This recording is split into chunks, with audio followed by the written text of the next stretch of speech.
പ്രിയപ്പെട്ട സുഹൃത്തുക്കൾക്ക് നമസ്കാരം.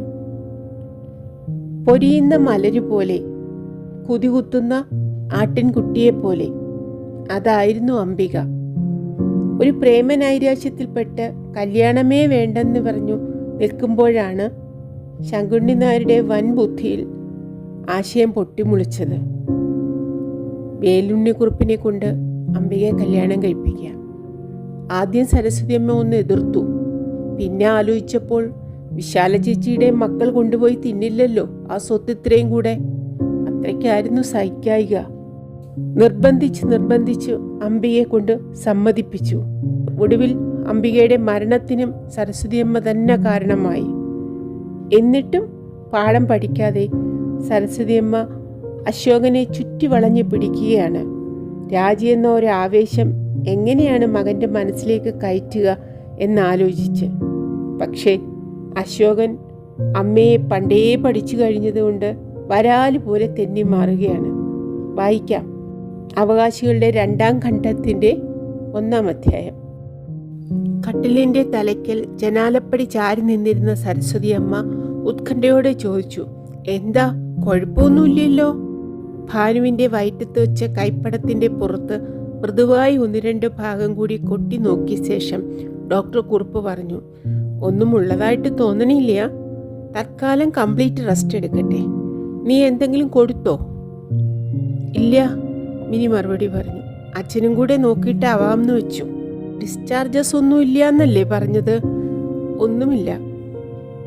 കഴിഞ്ഞ ആഴ്ചയെ ഉണ്ടായില്ലോ ഇതുപോലെ, സരസ്വതി അമ്മ പറഞ്ഞു. അന്ന് ഇത്രയും തന്നെ വിഷമം പറഞ്ഞില്ല. നത്തിങ് സീരിയസ്, ഡോക്ടർ കുറുപ്പ് പറഞ്ഞു. വൈകുന്നേരത്തേക്ക് കുറവില്ലെങ്കിൽ അപ്പോൾ എന്തെങ്കിലും കൊടുക്കാം. വേണ്ടി വരുമെന്നും തോന്നണില്ല. സരസ്വതി അമ്മ ആശ്വാസത്തോടെ നെടുവീർപ്പിട്ടു. അടിവയറ്റീന്ന് വേദനയെന്ന് പറഞ്ഞപ്പോൾ ആലോചന പോയത് മറ്റൊരു വഴിക്കാണ്. മിനിക്ക് കഴിഞ്ഞ തവണ അലസിയ ശേഷം വല്ലാത്ത ഭയമാണ്. ഡോക്ടറായിട്ട് എന്താ കാര്യം, അവൾ ശ്രദ്ധിക്കാതെ വിട്ടു. പെട്ടെന്നാണ് ബ്ലീഡിങ് വർദ്ധിച്ചത്. വിവരം പറഞ്ഞ് ഓടിച്ചെന്നപ്പോഴേക്കും എല്ലാം കഴിഞ്ഞിരുന്നു. എൻ്റെ ഗുരുവായൂരപ്പ, ഭാനുവിന് അപകടമൊന്നും വരുത്തല്ലേ, വഴിപാട് കഴിച്ചോളാം. കിടക്കേന്ന് എണീക്കേ വേണ്ടാട്ടോ, മിനി ഭാനുവിനോട് പറഞ്ഞു. ബാത്റൂമിൽ പോവാൻ മാത്രം എണീറ്റാൽ മതി. ഭാനു ശരിയെന്ന് തലയാട്ടി. അതവളോട് ആരും പറയണ്ട. മൂക്ക് വിയർക്കുമ്പോഴേക്കും പോയി കിട്ടും. പിന്നെ 3 ഡോക്ടർമാർ സർട്ടിഫൈ ചെയ്ത ശേഷമേ എണീക്കും. ഗുഡ് ഫുഡ് കൊടുത്താൽ മതി, മിനി തുടർന്നു. ഛർദ്ദിക്കാണ്ട് നോക്കണം. എനിക്ക് ഒന്നും വേണമെന്നില്ല, ഭാനു നിർത്തി പറഞ്ഞു. കുട്ടികൾ എവിടെയാണാവോ? അവർ താഴത്തുണ്ട്. സരസ്വതിയമ്മ കട്ടിലിൻ്റെ വക്കത്തിരുന്നു ഭാനുവിൻ്റെ സാരി ശരിക്ക് പിടിച്ചിട്ടു. ഇത്തിരി ഉറങ്ങിക്കോളൂ. ഭാനു വീണ്ടും ശരിയെന്ന് തലയാട്ടി. പരിഭ്രമിക്കാനൊന്നുമില്ല. കുറുപ്പ് കട്ടിലിൻ്റെ സമീപത്ത് നിന്ന് മാറി നിന്നു. എല്ലാവരും പൊയ്ക്കോളീൻ, അവൾ ഇത്തിരി വിശ്രമിക്കട്ടെ. വാതിൽക്കൽ നിന്നിരുന്ന ഭാസിയും കരുണനും വഴിയൊഴിഞ്ഞു കൊടുത്തു. ഇവിടെ ഉണ്ടാവില്ലേ? സരസ്വതി അമ്മ ഭർത്താവിനോട് ചോദിച്ചു. പുറത്തേക്ക് ഇറങ്ങണില്ലല്ലോ? ഡോക്ടർ കുറുപ്പ് തിരിഞ്ഞു നിന്നു. ഇത്തിരി കഴിഞ്ഞാൽ ഇറങ്ങും. ക്ലബിലേക്ക്? ആ അതെ. വെയിലിൻ്റെ ചൂടൊന്നറിയാൽ. കുറച്ച് കഴിഞ്ഞിട്ട് ഞാൻ താഴേക്ക് വരാം, എന്നിട്ട് മതി പോക്ക്. കുറുപ്പ് മറുപടിയൊന്നും പറയാതെ പുറത്തേക്ക് കടന്നു. കരുണനും പിറകെ പോയി. ഭാസി മാത്രം ചുറ്റിപ്പറ്റി നിന്നു. സാരമില്ലാന്ന് അച്ഛൻ പറഞ്ഞില്ലേ, നീയും താഴത്തേക്ക് പോയിക്കോ. ഭാസി തലചൊറിഞ്ഞു. എന്താ? ഞാൻ കെയിലേക്ക് പോയാലോ എന്ന് വിചാരിക്കാണ്. നാളെ കാലത്ത് പോയാൽ പോരെ? ഞായറാഴ്ചയായിട്ട് എന്താ ജോലി? ജോലി ഉണ്ട്. അത്യാവശ്യമല്ലെങ്കിൽ പോണ്ട. ഏതായാലും വൈകുന്നേരം ആവട്ടെ. ഭാസി ഒരു നിമിഷം ആലോചിച്ച് നിന്ന ശേഷം താഴേക്ക് ഇറങ്ങിപ്പോയി. അവൻ്റെ നിൽപ്പിലും തലചൊറിച്ചിലും പന്തിയില്ലായ്കയുണ്ട്. കുറച്ച് ദിവസമായി തോന്നുന്നു അവൻ എന്തോ ഒരു മാറ്റം വന്നിട്ടുണ്ട്. പുലാവുനൂറിയുടെ കാര്യത്തിൽ ഒരു പുരോഗതിയുമില്ലാത്തതിൻ്റെ അക്ഷമയാവാം. മിസ്റ്റർ ഉണ്ണി ഇതേവരെ ഒന്നും ചെയ്തിട്ടുണ്ടെന്ന് തോന്നുന്നില്ല. അന്ന് കരുണൻ പറഞ്ഞപ്പോഴേ അറിയാം ഒരു ചുക്കുമുണ്ടാകാൻ പോണില്ലെന്ന്. ഭാസിയുടെ അച്ഛനെ ഒന്ന് ചൊടി പിടിപ്പിക്കാതെ പറ്റില്ല. അമ്മ ഇവിടെ ഇരിക്കുന്നുണ്ടോ? മിനി ചോദിച്ചു. ഉവ്വ്, എന്തേ? എന്നാൽ ഞാനും താഴേക്ക് പോയിട്ട് വരാം. നഴ്സിംഗ് ഹോമിലേക്കൊന്ന് ഫോൺ ചെയ്യണം. അത്യാവശ്യമൊന്നും ഇല്ല എന്ന് വെച്ചാൽ ഈവനിങ് റൗണ്ട് വേണ്ടാന്ന് വെക്കാം. അതൊന്നും വേണ്ട, നീ പൊയ്ക്കോ. അച്ഛൻ ഇവിടെ ഉണ്ടാവും. പിന്നെ ഞാൻ കുറേ കണ്ടിട്ടുള്ളതാണല്ലോ. നോക്കട്ടെ. പക്ഷെ എനിക്കൊന്ന് തോന്നുന്നുണ്ട്, കോലാലംപൂർക്ക് ടെലിഫോൺ ചെയ്ത് ഡോക്ടർ നായകിയുടെ അടുത്ത് ഒരു അപ്പോയിൻമെൻറ്റ് ഫിക്സ് ചെയ്യണത് കൊള്ളാം. ഭാനുവിന് ഒരു ചെക്കപ്പ് ആവശ്യമാണ്. അതിനെന്താ പ്രയാസം? നാളെ രാവിലെ തന്നെ വിളിക്കാം. That's no problem. എന്നാൽ അതൊന്ന് ഓർമ്മ വെച്ച് ചെയ്തേക്ക്. മിനി പോയി കഴിഞ്ഞപ്പോൾ സരസ്വതി അമ്മ ഭാനുവിൻ്റെ ജാക്കറ്റ് പൊക്കി വയറ്റത്ത് കൈവച്ച് നോക്കി. അവിടെ മൃദുവായി വിരലമർത്തി വേദനയുണ്ടോ എന്ന് നോട്ടം കൊണ്ട് ചോദിച്ചു. അവൾ ഇല്ലെന്ന് കണ്ണടച്ച് കാണിച്ചു. ശ്വാസമുട്ടലുണ്ടോ? എന്നാൽ സാരമില്ല, കഴിച്ചതെന്തെങ്കിലും വയറ്റിൽ നിന്ന് പിടിക്കാഞ്ഞിട്ടാവും. അവർ ജാക്കറ്റ് പഴയപടി വലിച്ചിട്ടു. കുറച്ചൊന്ന് ഉറങ്ങിക്കോ, ഞാൻ ഇവിടെ തന്നെ ഉണ്ട്. ഇരുമ്പലമാരിയുടെ സമീപമുള്ള ചെറിയ കസേര നീക്കിയിട്ട് സരസ്വതിയമ്മ ജനൽ പറ്റിയിരുന്നു. കർട്ടൻ ഒരു വശത്തേക്ക് ഇത്തിരി നീക്കി പുറത്തേക്ക് നോക്കി. നല്ല വെയിലാണ്, എന്നാലും വലിയ ചൂടില്ല. അടുക്കള മുറ്റത്തെ ഒട്ടുമാവിൻ ചില്ലകൾ കുലുങ്ങുന്നുണ്ട്. കുട്ടികൾ കളിക്കുകയാവും. മണി 3 അപ്പോഴേക്കും തുടങ്ങി. കുട്ടികൾ എവിടെയാണെന്ന് ഭാനു 2-3 വട്ടമായി ചോദിക്കുന്നു. അവളുടെ സ്വഭാവമാണ്. 5 മിനിറ്റെങ്ങാൻ കാണാതിരുന്നാൽ അന്വേഷണം തുടങ്ങും. ജയനും നിമ്മിയും സ്കൂളിൽ പോയാൽ തിരിച്ചെത്തുന്നത് വരെ വെപ്രാളമാണ്. ഒരാഴ്ചയായി അച്ഛനും മക്കളും ഒറ്റയ്ക്കാണല്ലോ കോലാലംപൂരിൽ. ഇന്ന് മടങ്ങിപ്പോകാനിരുന്നതാണ് ഇവള്. അപ്പോഴേക്കുമാണ് വീണ്ടും. ഇതിങ്ങനെ നീണ്ടുപോയാൽ പിള്ളേരുടെ കാര്യം പ്രയാസമാണ്. ബാല്യക്കാരെ മാത്രം വിശ്വസിച്ച് എങ്ങനെയാ കുട്ടികളെ അവിടെ വിടുക? സ്കൂളാണെങ്കിൽ മുടക്കാനും പറ്റില്ല. അതുതന്നെയായിരുന്നു ഒരാഴ്ചയായിട്ട് ഭാനുവിൻ്റെ പരാതി. കുട്ടികൾ കുട്ടികൾ കുട്ടികൾ. ഏത് നേരവും. മക്കളെ സ്നേഹമില്ലാത്തവരില്ല, എന്നാൽ ഇങ്ങനെ ഭ്രാന്ത് അപൂർവം ചിലർക്കേ കണ്ടിട്ടുള്ളൂ. ഒരു മൂളൽ. ഭാനുവെങ്ങാൻ ഞെരങ്ങിയതാണോ? ചെവി ഓർത്തു. അല്ല, അവൾ കണ്ണടച്ച് അനങ്ങാതെ കിടക്കുന്നു. ഉറങ്ങിയോ എന്ന് പറയാൻ വയ്യ. അവൾക്ക് ഗർഭകാലത്ത് സ്വതവേ വല്ലാത്ത പാരവശ്യമാണ്. ഇത്രത്തോളം ക്ഷീണം മറ്റാർക്കും കണ്ടിട്ടില്ല. മിനി ആവലാതി പറയും, പക്ഷെ അവൾക്ക് പാരവശ്യം അത്രയൊന്നും ഉണ്ടാവാറില്ല. ഏതാണ്ട് ഇതുപോലെ ഉണ്ടായിരുന്നത് അംബികയ്ക്കാണ്. കണ്ണു പിൻവലിച്ച് പുറത്തേക്ക് നോക്കി. അകലെ ഉയരത്തിൽ കാണാം ഏട്ടന്റെ വീട്ടിന് പിന്നിലുള്ള കുന്നിൻപുറത്തെ വൃക്ഷങ്ങൾ. ഭാഗ്യം കെട്ട പെണ്ണ്. അവളിന്നുണ്ടായിരുന്നെങ്കിൽ. ഈയിടെയായി അവളെ കൂടെ ഓർത്തു പോകുന്നു. അവളിന്നുണ്ടായിരുന്നുവെങ്കിൽ ഇങ്ങനെ ഇരക്കാനും വഴക്കിനും ഒന്നും പോണ്ട. സ്വത്ത് മുഴുവൻ അവൾക്കടങ്ങിയിരിക്കും. എന്ത് ചെയ്യാം? അനുഭവിക്കാൻ യോഗമില്ല. അവളുടെ തലയിൽ എഴുതിയത്. കുട്ടന്റെ സംശയം ശരിയാണെങ്കിൽ, ഹോ, ഏട്ടൻ എന്തൊരു ചെകുത്താനാണ്. പാപം പെണ്ണ്. അവൾക്കൊട്ടും സമ്മതമുണ്ടായിരുന്നില്ല. താൻ കാരണമാണ്. കണ്ണിന്റെ മുമ്പിൽ ഇപ്പോഴും കാണുന്നു. എന്താ ചേച്ചി പറയണതേ? നല്ല വഴി. അരുത് ചേച്ചി, എന്നെ നിർബന്ധിക്കരുത്. നിർബന്ധിക്കില്ല, കാര്യം പറഞ്ഞ് മനസ്സിലാക്കി തരികയാണ്. നിത്യകന്യകയായി ജീവിക്കാൻ ഒക്കുമോ? എന്താ ഒക്കാതെ? ഒക്കുമായിരിക്കാം, പക്ഷെ അത് ജീവിതമായിരിക്കില്ല കുട്ടി. നീ സന്തോഷത്തോടുകൂടി ജീവിക്കണം. അത് കാണണം എന്നല്ലേ ഞങ്ങൾക്കൊക്കെ ആഗ്രഹം. ഞാൻ സന്തോഷത്തോടെ അല്ലേ ഇപ്പോൾ ജീവിക്കണത്? ആണ് അല്ലേ? അവളുടെ മുഖത്തേക്ക് തുറച്ചു നോക്കുന്നു. അവൾ കണ്ണുകൾ താഴ്ത്തുന്നു. അവൾക്ക് മറ്റെല്ലാവരെയും പറ്റിക്കാൻ പറ്റും, പക്ഷെ ചേച്ചിയെ കാണുന്നവർക്കൊക്കെ അവൾ സന്തോഷവതിയായിട്ടാണ് ജീവിക്കുന്നത്. സദാ ചിരി, കളി, പാട്ട്, പിക്നിക്ക്. പണ്ടത്തെ പോലെ അവൾ എന്നും പ്രസരിപ്പുകാരിയായിരുന്നു. നിലത്ത് നിൽക്കില്ല. പൊരിയുന്ന മലരി വിത്ത് പോലെ, കുനികുത്തുന്ന ആട്ടിൻകുട്ടിയെ പോലെ. കോളേജിൽ അവളെ കണ്ണുവയ്ക്കാത്തവരുണ്ടായിരുന്നില്ല. സുന്ദരി ആയതുകൊണ്ടല്ല, പ്രസരിപ്പ് കണ്ടിട്ട്. അതൊക്കെ തിരിച്ചു കിട്ടിയിരിക്കുന്നു. ധാരാളം കൂട്ടുകാരുണ്ട്. അവരുടെ കൂടെ ഉല്ലാസമായി നടത്തമാണ് എല്ലായ്പ്പോഴും. ഭാസിയുടെ അച്ഛൻ പറഞ്ഞു. അംബിക എല്ലാം മറന്നു എന്ന് തോന്നുന്നുണ്ട്. അല്ലെങ്കിലും ഈ കോളേജ് ലവൊക്കെ എത്ര കാലം നിലനിൽക്കും? അങ്ങനെ കരുതുന്നെങ്കിൽ കരുതിക്കൊള്ളട്ടെ. ഒറ്റയ്ക്കാവുമ്പോൾ അവൾ ആലോചിച്ചിരുന്ന് കണ്ണു തുടയ്ക്കുന്നത് താൻ മാത്രമല്ലേ ശ്രദ്ധിച്ചിട്ടുള്ളൂ. എന്തൊരു ഭംഗിയാണ് അവളുടെ കണ്ണുകൾക്ക്. ഈറനാവുമ്പോൾ ഭംഗി കൂടും. എത്ര കണ്ണീരാണ് അവൾ ഒഴുക്കിയത്. വിഡ്ഢി. അല്ലെങ്കിൽ അയാൾ അങ്ങനെ പറ്റിച്ചു പോവുമോ? ലെക്ചറർ, ശപ്പൻ. കോളേജിലെ കണ്ടാൽ കൊള്ളാവുന്ന പെൺകിടാങ്ങളെ മയക്കിയെടുക്കുക, ആവശ്യം കഴിഞ്ഞാൽ വലിച്ചെറിയുക. ആവശ്യം കഴിഞ്ഞിട്ടല്ല, നടക്കാത്തത് കൊണ്ടാണ് അവളെ വലിച്ചെറിഞ്ഞത്. അതൊരു സമാധാനം. അവൾ അത്രയ്ക്ക് മണ്ടിയാവാഞ്ഞത് തറവാട് സുഹൃത്തം. അല്ലെങ്കിൽ രാജിക്ക് പറ്റിയതുപോലെ അവൾ ശരിയായ മണ്ടിപ്പെണ്ണ്. മണ്ടിയല്ലെങ്കിൽ രാജിക്ക് ഇങ്ങനെ പറ്റില്ലല്ലോ. ആണുങ്ങളെ ആരെങ്കിലും വിശ്വസിക്കുമോ? ചിരിക്കുന്ന പുരുഷനെ നമ്പരുതെന്ന് പറയുന്നത് എത്ര ശരിയാണ്. പക്ഷെ പറഞ്ഞിട്ട് കാര്യമില്ല. ആണുങ്ങളുടെ ചിരി കാണുമ്പോൾ ആത്മാർത്ഥത പൂത്തതാണെന്ന് വിശ്വസിക്കാനാണ് പെണ്ണിൻ്റെ വെമ്പല്. ചെറുപ്പത്തിൽ പ്രത്യേകിച്ചും. ഏതാണ്ട് രാജിയുടെ പ്രായം തന്നെയായിരുന്നു അന്ന് അംബികയ്ക്കും, 20-21. പക്ഷേ രാജിയേക്കാൾ തൻ്റെ ഇടമുണ്ടായിരുന്നു. തൊടാൻ സമ്മതിച്ചില്ല. തൊട്ടുകളി താലി കെട്ടിയിട്ട് മതിയെന്ന് ഉറച്ചു തന്നെ നിന്നു. വഴങ്ങിയില്ല. അതോടെ കുമിള പൊട്ടി. സോപ്പ് കുമിള.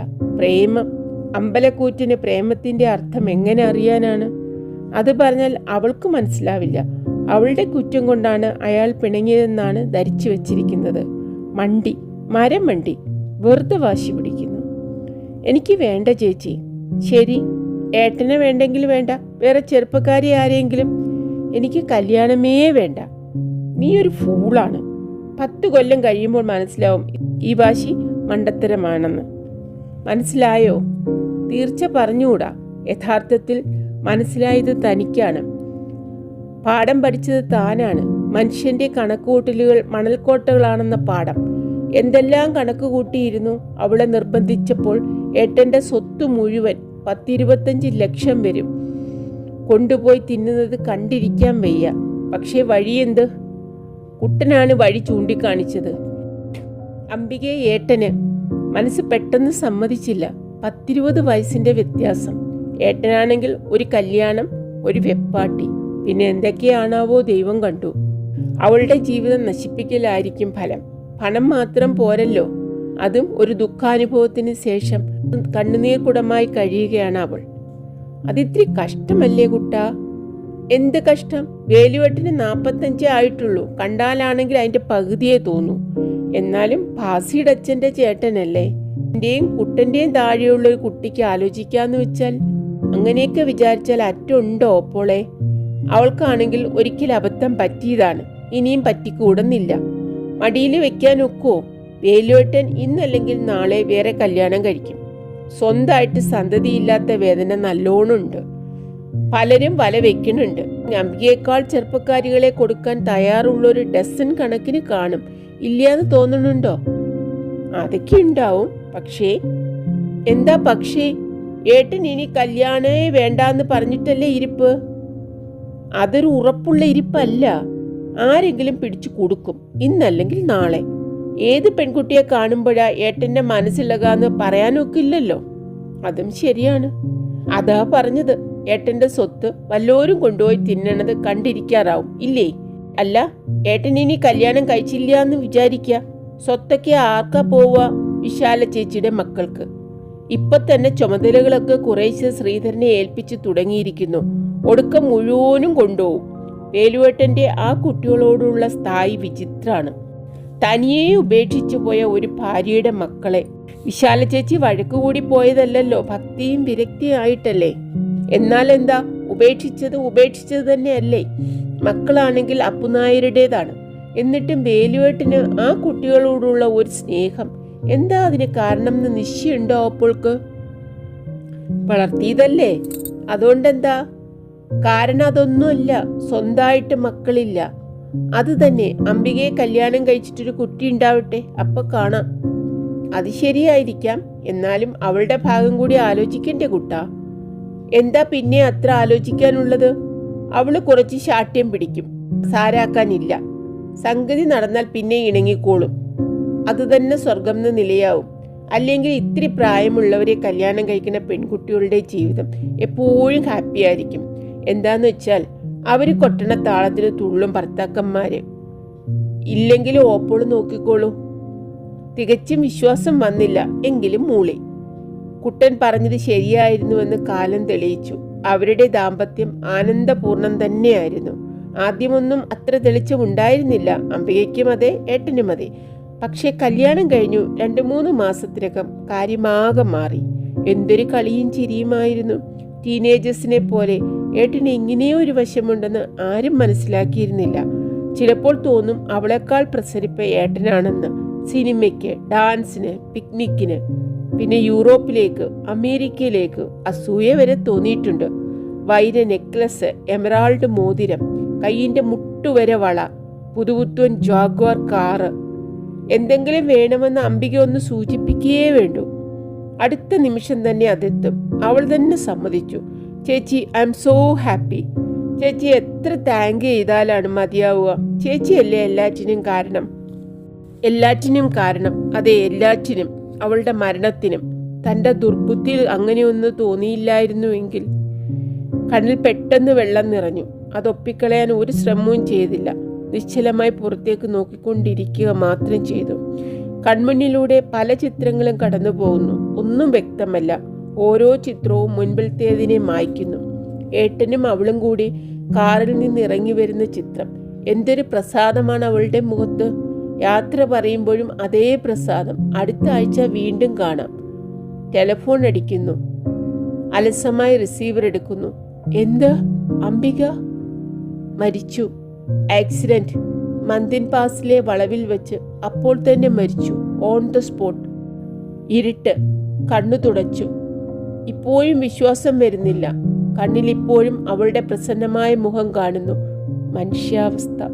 എന്തൊരു ക്രൂരമായ വിധിയായിരുന്നു അവളുടേത്. ഒരു വാട്ടത്തിന് ശേഷം ജീവിതമൊന്ന് തൊഴുത്തു വന്നിരുന്നതേ ഉണ്ടായിരുന്നുള്ളൂ. അപ്പോഴേക്കും അമ്മേ. ഞെട്ടിത്തിരിഞ്ഞു നോക്കിയപ്പോൾ അശോകനാണ്. വാതിൽക്കൽ ശങ്കിച്ചു നിൽക്കുന്നു. കാശി ചോദിക്കാൻ വന്നതാവും കഴിവേറി. ഒച്ചയുണ്ടാക്കരുതെന്ന് ചുണ്ടത്ത് വിരല് വെച്ച് താക്കീത് ചെയ്ത് എഴുന്നേറ്റു. ഭാനു ഉറക്കമായെന്ന് തോന്നുന്നു. മുറിയിൽ നിന്നും പുറത്തു കടന്നു വാതിൽ ചാരി. എന്താ? അമ്മ എന്നെ അന്വേഷിച്ചോ? കുറെ മുമ്പ്. What for? നീ എവിടെയാന്ന് ഇടയ്ക്ക് അന്വേഷിക്കണ്ടേ? എൻ്റെ മകനല്ലേ. That's all. അശോകൻ തോൾ കുലുക്കി. ഞാൻ വിചാരിച്ചു സംതിങ് സ്പെഷ്യൽ. സ്പെഷ്യലായിട്ട് എന്തെങ്കിലും ഉണ്ടെങ്കിലേ നിന്നെ അന്വേഷിക്കാൻ പാടുള്ളൂ. That's okay. അശോകൻ തിരിഞ്ഞു നടക്കാൻ ഭാവിച്ചപ്പോൾ തോളത്ത് സ്പർശിച്ചു. കണ്ട സ്ഥിതിക്ക് എന്നോട് ചിലതൊക്കെ ചോദിക്കാനുണ്ട്. പോർട്ടിക്കോവിലേക്ക് നടക്ക്. അശോകൻ ചൊടക്കമൊന്നും കാണിക്കാതെ അനുസരിച്ചത് കണ്ടപ്പോൾ അത്ഭുതം തോന്നി. അവൻ്റെ മനസ്സിൽ എന്തോ ഉണ്ട്. അല്ലെങ്കിൽ അന്വേഷിച്ചുവോ എന്ന് ചോദിച്ച് കയറി വരികയൊന്നുമില്ല. സെറ്റിയിൽ അടുത്ത് തന്നെ പിടിച്ചിരുത്തി. അടിമുടിയൊന്ന് നോക്കി. എന്തു കോലമായി പോയിരിക്കുന്നു ചെക്കൻ. അവൻ്റെ ഒരു താടിയും തലയും വിചിത്രമായ വേഷങ്ങളും. തല തിരിഞ്ഞാൽ എന്താ ചെയ്യുക? എന്താ അമ്മയ്ക്ക് ചോദിക്കാനുള്ളത്? അമ്മയ്ക്ക് എപ്പോഴും ഒന്നേ ചോദിക്കാനുള്ളൂ. ഇങ്ങനെ തന്നെ നടക്കാനാണോ ഭാവം? അശോകൻ തോൾ കുലുക്കി. എത്ര കാലം? വീണ്ടും തോൾ കുലുക്കലായിരുന്നു മറുപടി. എന്താ നിനക്ക് നാവില്ലേ എന്ന് ചോദിക്കാനാണ് തോന്നിയത്. പക്ഷെ അത് അടക്കി പിടിച്ചു. ചെക്കനോട് നയത്തിൽ കൂടുകയാണ് നല്ലത്. നീക്കത്തിനുള്ള തയ്യാറെടുക്കലുകൾ ആരംഭിക്കേണ്ടിയിരിക്കുന്നു. ശരി, മറുപടി ഇല്ലാന്ന് വെച്ചാൽ നിന്റെ ഇഷ്ടം. മറുപടി ഇല്ലാഞ്ഞിട്ടല്ല, പറഞ്ഞാൽ അമ്മയ്ക്ക് മനസ്സിലാവില്ല. അതെന്താ? അമ്മ അത്ര ബോർഡോ ആണെന്നോ? അതല്ല, there is a big gap between your generation and mine. അതേപ്പറ്റി ഒന്നും തർക്കിക്കണ്ട. ഒന്ന് പറഞ്ഞു നോക്ക്, മനസ്സിലാവുമെന്ന് അറിയാമല്ലോ.